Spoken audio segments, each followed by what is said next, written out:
उद्या काव्याच्या माहेरची माणसं घरी येणार म्हणून काव्याला जाम टेन्शन आलं होतं. लग्नानंतर पहिल्यांदाच तिचे आई वडील आणि मामा घरी जेवायला येणार होते.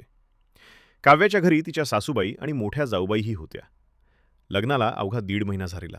त्यात सगळे दिवस फिरण्यात देवदर्शनाला जाण्यातच गेलेले. काव्याला आता प्रश्न पडला, उद्या माहेरची लोकं येतील तेव्हा मलाच स्वयंपाकाला लागावं लागेल. आदल्या दिवशी ठरलेलं की उद्या काय मेनू बनवायचा. काव्या भाजी आणि वरण भात बनवणार होती. तिच्या मोठ्या जाऊबाई पोळ्या, कढी आणि कोशिंबीर बनवणार असं ठरलं. काव्याला काहीच येत नव्हतं. पण जाऊबाईंना थोडीच सांगणार की सगळं तुम्हीच बनवा म्हणून. जर बोलले आणि त्या आईवडिलांसमोर मला काही बोलल्या तर काय वाटेल माझ्या माहेरच्यांना. काव्याची आधीच स्वयंपाकात बोंबाबोंब. त्यात उद्या तिच्यावर ही जबाबदारी पडल्यानं ती चांगलीच टेन्शनमध्ये होती. यूट्यूबवर वरण भात आणि भाज्यांचा रेसिपी बघण्यात तिची अर्धी रात्र गेली. झोपायला उशीर झाला. झोप इतकी आलेली की सकाळी 6चा अलार्म लावायला ती चक्क विसरून गेली. तिच्या नवरसल्यानं त्यानंही अलार्म लावला नाही. दुसऱ्या दिवशी काव्या उठली. बाहेर चांगलंच ऊन दिसलं आणि तिची धडधड सुरू झाली. घड्याळात पाहिलं तर चांगले 9 वाजले होते. काव्याचे आईवडील 10 वाजता घरी येणार होते. काव्या आता चांगलीच घाबरली. उठताच किचनमध्ये गेली.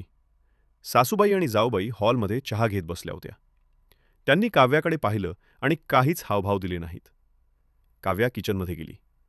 ओटा पूर्ण रिकामा होता. धुवून पुसून अगदी स्वच्छ. काव्यानं डोक्याला हात लावला. अरे बापरे, म्हणजे अजून जाऊबाईंनी काहीच केलेलं नाही तर. आणि उशिरा उठले. या रागानं त्यांनीच मला सगळं करायला लावलं तर. तेवढ्यात जाऊबाई किचनमध्ये आल्या. काय ग, लागतेस ना स्वयंपाकाला? हो ताई, लगेच. सॉरी, मला उशीर झाला झोपायला आणि सकाळी जागच आली नाही. बरं ऐक, मला बरं नाहीये आणि अजून 4 लोकं जेवायला येणार आहेत. तर त्यांच्या पोळ्या, कढी, कोशिंबीर, भाजी आणि वरण भात बनवून ठेव हा.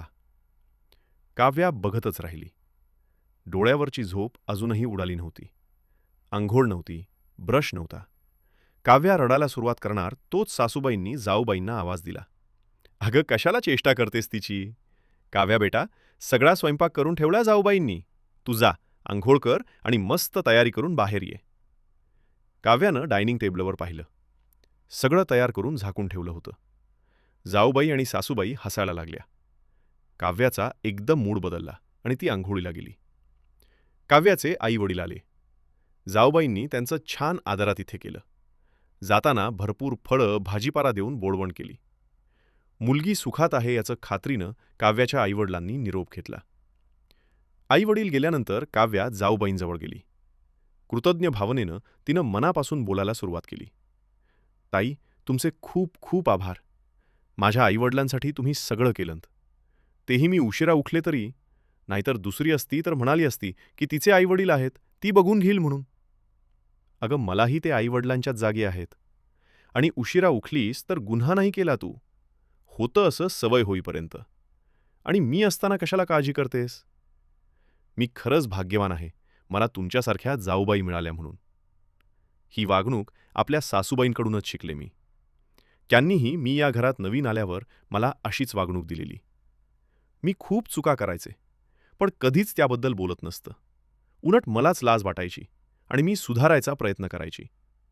ही चांगुलपणाची शिदोरी परंपरागत आपल्याकडे सुरू आहे. आईंच्या सासूबाईंनीही त्यांना अशीच माया लावली होती आणि तीच परंपरा आता पुढे चालत आहे. खरंच अभिमान आहे मला, मी या घराण्यात आहे याचा. नाहीतर सुनेला जाच करण्याची परंपरा त्या सुनाही पुढे त्यांचा सुनेसाठी चालूच ठेवतात. जनरेशनल ट्रॉमा म्हणतात ना, ते पुढच्या पिढीकडे सोपवत जातात. मीही शब्द देते की ही परंपरा मीही अखंड सुरू ठेवेन. समाप्त.